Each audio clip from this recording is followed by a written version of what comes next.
welcome back to the Deep Dive. Today, we're looking at what feels like a major industrial event, the arrival of the BYD Shark 6. Yeah, this is a big one. I mean, this isn't just another Ute joining the crowd. This is a plug-in hybrid that is, well, it's actively trying to disrupt the whole diesel kingdom. And it's aiming right at the top. Exactly. Its sights are set squarely on the Ford Ranger's crown, especially in markets like Australia. That's absolutely right. And we've gone through all the sources, the technical reviews, the customer service reports, the global plans, and we have a really clear mission for this. Okay, what is it? We are going to unpack what makes this Shark 6 a potential king's lair, in terms of its features, its value, and its, frankly, blistering performance. But we can't just stop there. We have to be really honest about its shortcomings. Oh, for sure. And they are significant, especially when you talk about traditional utility, things like towing, off-road capability. And maybe the most critical piece of this puzzle is the paradox. This huge contrast between the, well, shockingly poor after-sales experience in Australia versus the super organized, efficient service network they're building out in Europe. It's a tale of two completely different commitments. And the big thing for you, the listener, right up front is this. BYD is changing the game. It's combining a price that's just unbelievable with a level of performance that has never existed in this segment. It really forces you to rethink what a Ute can even be. Totally. Okay, so let's unpack that disruption. Let's start with the money. Right, the value proposition. That's where it all begins. The Shark 6 comes in just one trim level, the premium, and it slides in comfortably under $60,000. So the recommended retail price is what, 57, 58 grand? $57,900 according to our sources. Yeah, and when you look at what you get for that money, I mean, compared to the established players, it's just extraordinary. It is. The sources directly compare it to, say, the Ford Ranger V6 Sport, and the BYD is over $13,000 cheaper. Over 13 grand. And it comes standard with tech and features that the Ranger either doesn't have at all or only offers as, expensive options. So that's a massive uppercut right from the start. A huge financial blow. But the real shock, the thing that totally changes the driving equation, is the powertrain. It just completely ditches the turbo diesel. Yeah, the heart of every single competitor. Yeah. Gone. Instead, the Shark 6 uses a much smaller 1.5-liter turbocharged petrol engine. But, and this is the crucial part, that engine isn't really driving the wheels, is it? No, not most of the time. It's basically a generator. It's just there to feed energy into the battery pack. So it's an EV with its own power plant. Pretty much. And that battery then powers two electric motors, one on the front axle, one on the rear. This is what we call a plug-in hybrid. And the result of that whole system working together, I mean, the performance numbers are just, they're not Ute numbers. No, they are monstrous. The combined output is 321 kilowatts of power and a colossal 650 newton meters of torque. I mean, 650 newton meters, that would put a lot of high-performance European sedans to shame. Forget about a vehicle designed to haul hay bales. It's in a different league. Okay, so here's where it gets really interesting. This is the headline for the Shark 6. How does that power translate to actual speed? It translates to just blistering acceleration. You get that instant torque from the electric motors, and that means the Shark 6 can sprint from 0 to 100 kilometers per hour in a blazing 5.6 to 5.7 seconds. Hold on, let's just pause on that number. Yeah. 5.6 seconds. Yep. That is faster than the performance-focused Ford Ranger Raptor, the much more expensive Raptor. Exactly. That's the moment the whole segment shifts. The driving experience is described as, universally fast, silent, incredibly refined, instant rapid thrust. It just flips the script. Yeah. It's just supposed to be a bit clunky and slow. Right, and this thing drives like a high-end performance SUV, but one you can still throw muddy gear in the back of. And it does all that while being pretty efficient, right? As long as you keep it charged. It is. The claimed EV-only range is 100 kilometers. Now, that's on the older, more optimistic NEDC cycle. Right. So what's the real-world number? Our sources were getting around 80 kilometers of pure electric range, which is still excellent for, daily commuting. And if you're plugging it in regularly, what does the overall fuel consumption look like? Well, in that hybrid mode with regular charging, real-world consumption was recorded at an impressive 6.8 liters per 100 kilometers. In a big dual-cab Ute. That's incredible. It's groundbreaking. The traditional diesel rivals, they just can't touch that. Okay, so we've got undeniable strengths, phenomenal value, amazing comfort, speed, efficiency. It sounds like a runaway winner. It does. But as we said, you don't overthrow a champion without a fight. So now we have to get into the practical trade-offs. Yeah. The old school Ute metrics, where the Ranger built its whole legacy. And this is the critical reality check. If you need a traditional workhorse, the Shark 6 has some, well, fundamental weaknesses. Let's start with the most basic one, payload. So how much weight you can actually carry in the tray in the cab. Exactly. And the Shark 6's payload is low. It's 790 kilograms.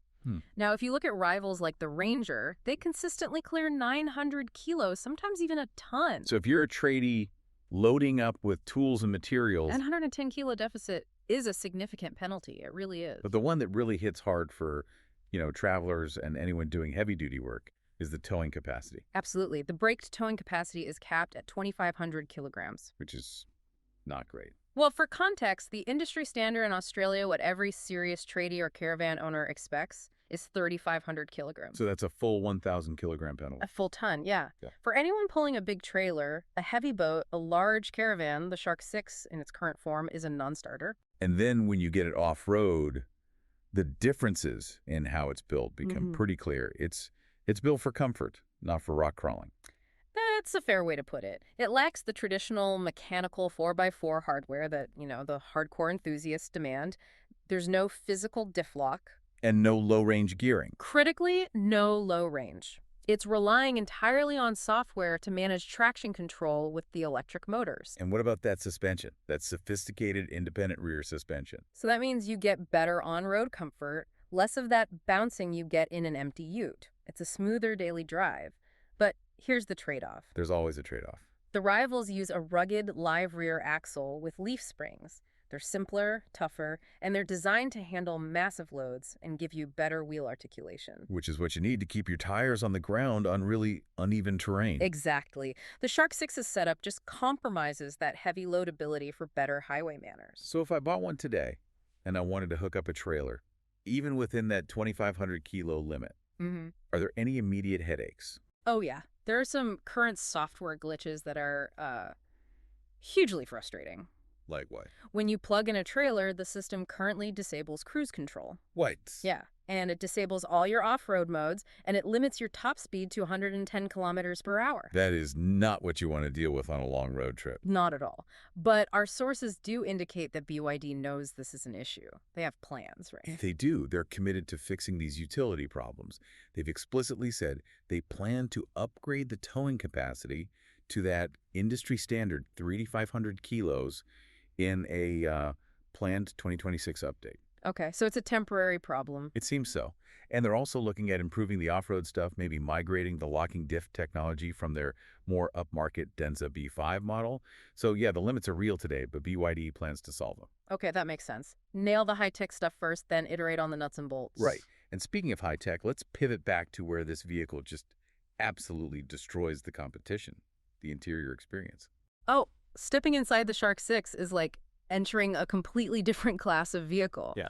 Sources are unanimous on this. The interior is streets ahead. So no hard, scratchy plastics. None of that typical work-grade feel you get. Soft imitation fabrics, synthetic leathers. The build quality gives it a high-end SUV feel, not a knockabout ute. And the centerpiece is that massive rotating screen. It's the showcase, for sure. That huge 15.6-inch touchscreen. And yeah, the rotation is a cool party trick, switching between portrait and landscape. But it's more than a gimmick. Much more. The tech underneath is what matters. It has higher processing power, better resolution than competitor systems. The whole user experience just feels faster, more intuitive.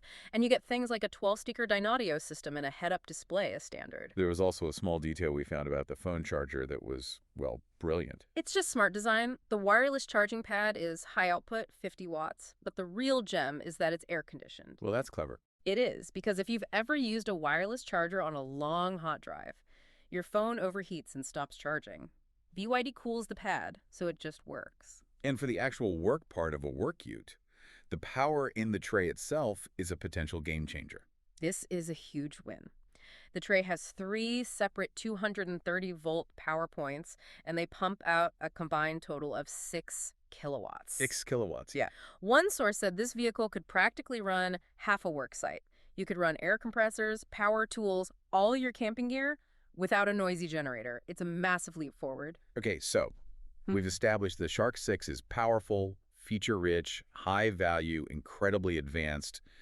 Now we have to get to the critical flaw, the thing that risks undermining everything we just talked about. And this is the ownership experience, what happens after you buy it, specifically the after-sales service in Australia. Yeah, this is the Achilles heel. It is. Despite building this amazing machine, our sources reveal that BYD customer assistance in Australia is currently, and I'm quoting, inadequate and unresponsive. And that's jeopardizing the brand's whole reputation. Severely. Yeah, with the early adopters who took a chance on them. So what's the specific problem that's causing all this frustration?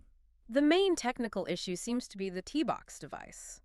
This little box is essential. It handles navigation, over-the-air software updates, the apps. So the brains of the car. Pretty much. And owners are reporting frequent faults with it, which renders all those crucial systems useless. And when it fails, getting it fixed is the real nightmare. Exactly. It's not just the fault. Owners are facing monumental frustration, long wait times, complications, getting repairs booked, and just a general lack of communication from the service staff. So you buy this state-of-the-art vehicle, and then you can't get basic hardware support. That's the disconnect, and it's causing huge problems with market confidence. And even the warranty has some questionable details in Australia. It does. I mean, the main battery and the drivetrain have a solid warranty, but some really key parts, like the whole multimedia system or the shock absorbers. Things that are expensive to replace. Right. They're only covered for 3 years or 60,000 kilometers. And when you compare that to rivals, it's making potential owners pretty nervous. This all sounds like a brand whose growth has just outpaced its support structure. Yeah. But what's fascinating is that this isn't the story everywhere. Let's look at the European contrast. It's a completely different strategy. In Europe, BYD's service is described as much more efficient and organized. This isn't an accident. It's the result of, planned significant investment in infrastructure. What's the scale of that investment? It's massive. They're planning to establish over 1,000 sales and service points across Europe by 2025. That's the physical foundation you need for reliable customer care. And they're getting the logistics right, so people aren't waiting for parts. Precisely. They're investing heavily in a robust parts pipeline. In a lot of European countries, parts availability is running at 95 to 98%. Wow. And delivery times are super fast, often 24 to 48 hours. So you're not waiting months for a new T-Box to show up from overseas. And they're building a local presence, too. It's not all just being run from China. That's the key difference. They're setting up local R&D centers, like the one in Budapest, and they're forming partnerships with established European giants, like Stellantis. It shows a commitment to a long-term, superior post-sales process, which is very different from the struggling approach we've seen in Australia. So what's the ultimate takeaway here? We have a vehicle that is genuinely revolutionary, but it's sitting on a very shaky foundation in some key areas. The synthesis is stark. The BYD Sharp 6 is an absolute technological and value triumph. It has shocked the segment. It's faster, better equipped, more refined, and it's thousands of dollars cheaper. But Why? it is fundamentally constrained by its current utility shortcomings, that low towing and payload, and more critically, by a failure to build a competent, organized customer service network in markets like Australia. The paradox is just so clear. Here's a company that has mastered vehicle tech and manufacturing, yet it's struggling with the basic human infrastructure of customer support. So, given that BYD has a plan to fix the technical stuff, the 3.5-ton towing, the locking diffs by 2026, the real question for you, the learner, is this. Can BYD prioritize and execute the build-out of a high-quality professional service network, the kind of robust organization they are building in Europe, fast enough to support their explosive growth? Can they do it before their incredible product starts to lose market confidence? That challenge, really, it defines the brand's immediate future. That is the perfect point to chew on. Thank you for diving deep with us into the sources on the BYD Shark 6. If you found this knowledge valuable and you want to stay informed on the next big disruption, be sure to follow the channel for more deep dives and surprising comparisons. Thanks for your time. We'll catch you next time.